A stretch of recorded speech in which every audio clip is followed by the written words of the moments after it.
Bank એકાઉન્ટના KYC detail update કરવાના બહાને લોકોને છેતરતી આંતરરાજ્ય ગેંગના મુખ્ય આરોપીને ભરૂચ સાયબર ક્રાઇમ પોલીસે ઝારખંડના જામતારા જિલ્લામાંથી ઝડપી લીધો।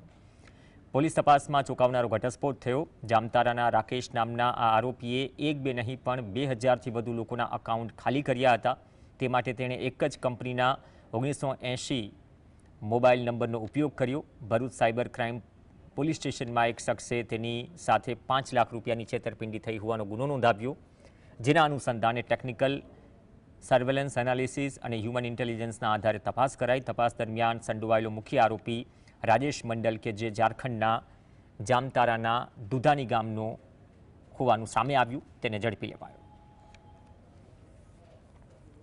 તેના એકાઉન્ટમાં કોઈ લોન લઈ અને 5.5 લાખ રૂપિયા જેટલી માતબર રકમ એક્સિસ બેંકમાંથી ડાયરેક્ટ લોન લઈ અને તેના નામે ચડાવેલી છે અને તેની સાથે ચીટિંગ થઈ ગયેલું છે। એની અંદર જે છે 15 જેટલા સિમ કાર્ડનો ઉપયોગ થયેલો છે અને 7 જેટલા બીજા મોબાઈલનો ઉપયોગ થયો છે।